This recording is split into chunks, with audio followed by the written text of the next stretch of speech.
Today, we're breaking down one of the most thrilling and fast-paced shooting sports out there, Olympic Skeet.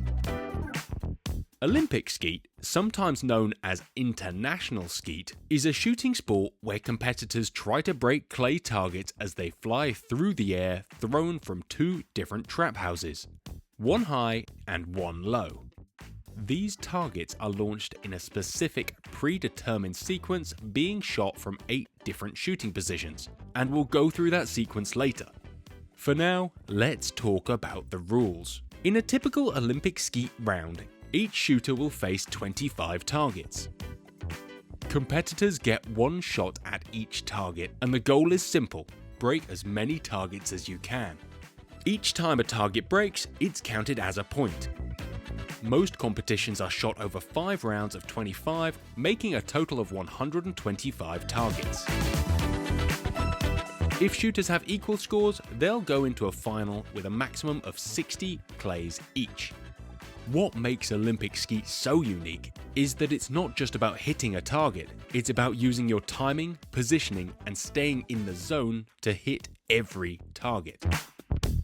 Unlike other skeet disciplines, in Olympic Skeet, the target doesn't come when you call for it, but rather there is an up to 3-second delay after the shooter signals they're ready.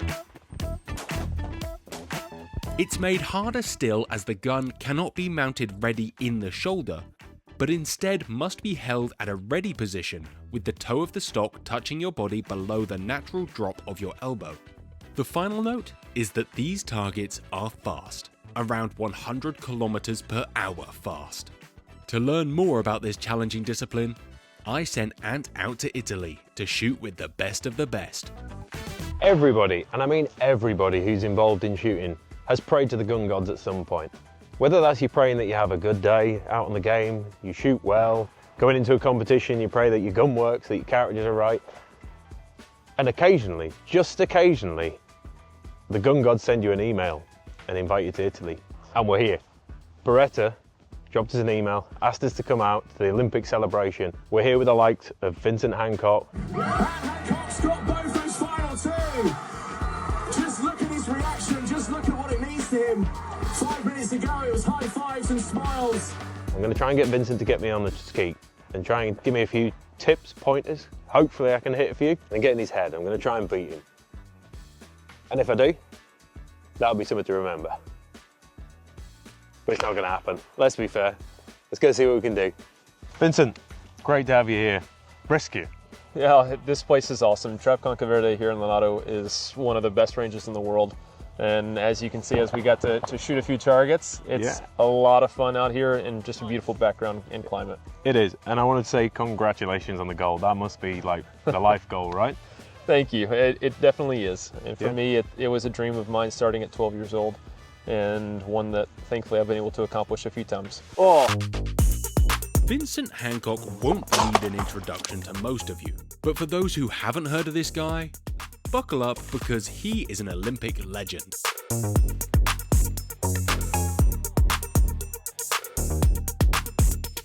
He holds Olympic gold medals in skeet from 4 different games: Beijing, London, Tokyo, and Paris, making him the most decorated Olympic skeet shooter of all time. He also holds multiple World Championship titles and World Cup wins, not forgetting a silver medal at Paris in the mixed team skeet. It's fair to say that his talent and ability to perform under pressure is unparalleled in this game. Oh!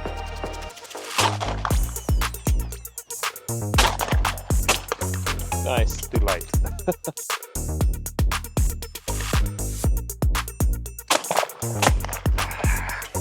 I shoot currently using my competitions wise 692 and shoots adjustable comb, so no excuses.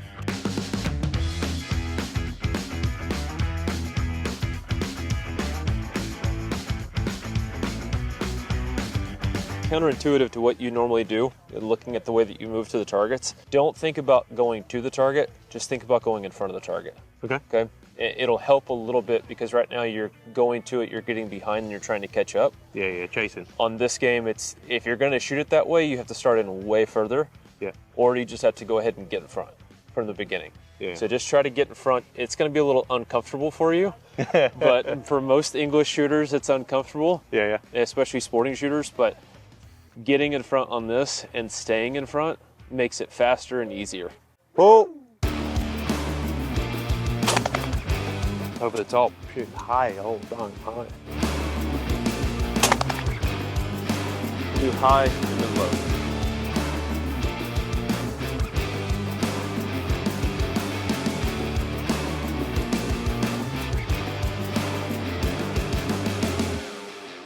As soon as you see it start to come apart, that's when you take your eyes off.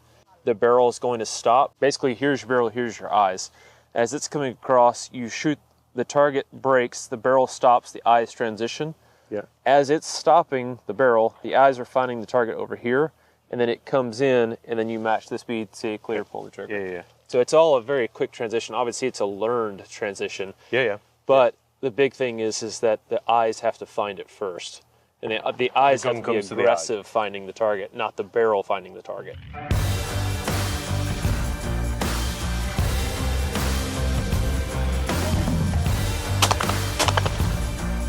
So whatever you think your leads should be here right now, double it on your first shot. The real difference between English skeet and Olympic skeet. Yes. Like, yep. Cranked right up, isn't it? You know? So I've only ever shot English skeet normally. So for me, this is like, I'm chasing, and I'm having to then with the second shot extend out, make a real big push in front, and you get the break. And I know, and obviously there's a big difference in having a longer barrel, heavier barrel, and a gun that's shooting high for you. But at the same time, it's like between the difference between American skeet, taking those American skeet athletes, English skeet, same thing, and transitioning them to international. Yeah. It's like they are so uncomfortable with the lead that like there's no way this is going to break it.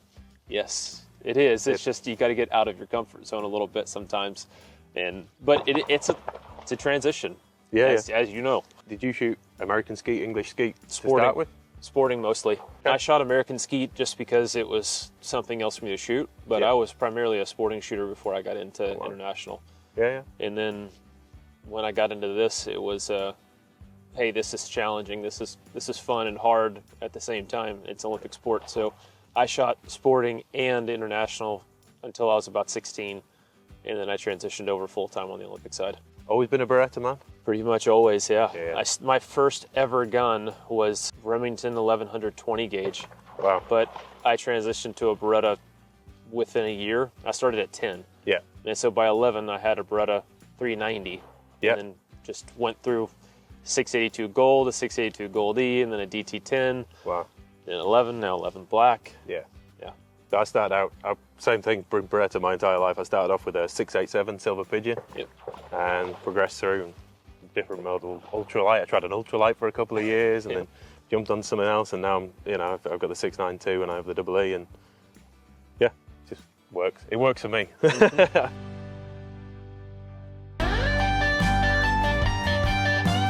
For stations 1, 2 and 3, you shoot a single target from the high house. Wow. I don't know whose face that is, but it doesn't fit mine. Not mine either. Followed by a pair with the high house target to be shot first. When you get to station 4 the first time, you shoot a single high house and a single low house. Stations 5 and 6 have a single target from the low house, followed by a pair where the low house target is shot first.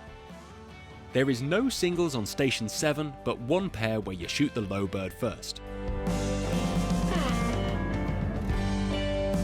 You then wheel back to station 4 where you shoot two pairs, one where the high house target is shot first, and one where the low house target is shot first. You then step up to station 8 in the middle of the field, where you shoot a single from the high house and a single from the low house.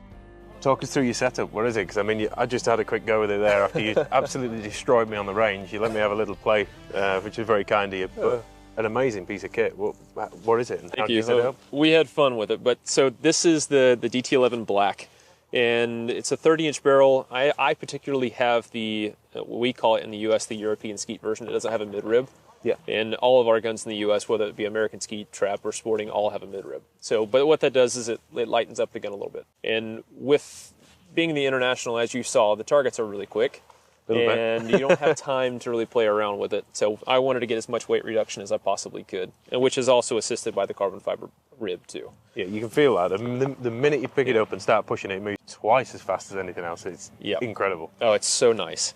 And then moving back, the receiver, obviously in the DT11, is a little bit wider than the DT10, and you can kind of see that here. This is my old stock from a DT10 that I transitioned to an 11 because I was so used to it. Oh, cool. And but this is called an Ergosign stock. It's manufactured out of Germany. Yeah. And it's fully adjustable. This gun hasn't really changed since probably 2011. And I get my setup. I haven't really changed weight or anything like that or changed size. But it's a custom fit for my hand. My hand is perfectly molded into this grip. And to know that it's just one way of reducing the amount of error that you can possibly have on a gun. Yeah. Because as your hand moves up on the pistol grip or down on the pistol grip, that affects where the mount goes in the shoulder. Of course it does. And because we're mounting, I mount for a living on these targets, it has to be in the same spot every time. Otherwise, I'm trying to make an adjustment. And anytime you have to make a correction, that's possibly in this target. Yeah, I want to use that line at some point. I mount for a living. That's a good line, I like that. Rightfully so. I mean, you said you were a sporting shooter, and you know from what I told you, I'm a sporting shooter, I'm a game shooter, that's my thing. And to transition across into skeet shooting, I go with that typical swing through like you do with a sporting shooter. Yep. And you said earlier on the stand, which helped me out monumentally, you can't do that. I mean, run us through that again. What was the idea that you punch it into a space and maintain lead all the way through? That's the basic concept of what we're trying to accomplish here. Because the targets are so fast, you don't have time to let the target get inside the lead that it takes to break it. Yeah. So the whole point is here, the target comes out of the house, the target's going to flash, and then you're going to start moving.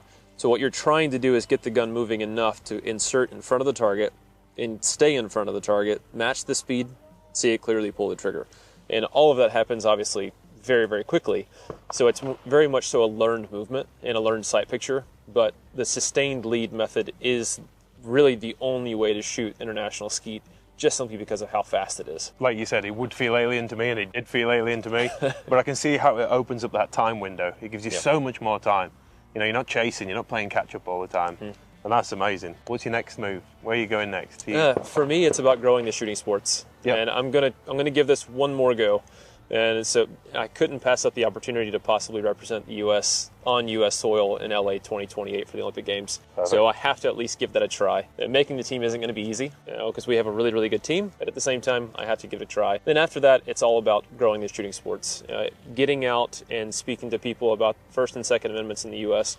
and teaching them about guns, letting them understand what this is really about, and introducing them to a sport that's given me so much, and it's allowed me to travel the entire world. It's close to my heart, and I see where you're coming from with that. I wish you the best of luck, man. I really hope it all works out and get where you want to go. And it'd be nice to get it on home soil, wouldn't it? It very much so would. I'll be rooting behind you, man. I'll be rooting for you. Thank you. Good luck. If you've never tried Olympic Skeet, I implore you to give it a go. There's plenty of grounds across the world where you can try this discipline, and the beauty of the sport is it's the same wherever you go. It's fast, furious and fun, and hey, even if it's not a discipline you take up, you might learn something. Thank you for watching TGS Outdoors. I hope you have enjoyed this video. If you have, like it, subscribe to our channel if you haven't already, and share it with your friends. This channel would not exist without the support of our amazing sponsors. They really do keep this content coming week after week. Thank you also to our channel members. You guys are amazing. If you want to know more about channel membership, there's a join button down there. Click it, you get some free extra content, you get early releases, occasionally we get together and shoot some clays. Take care guys, we'll catch you soon.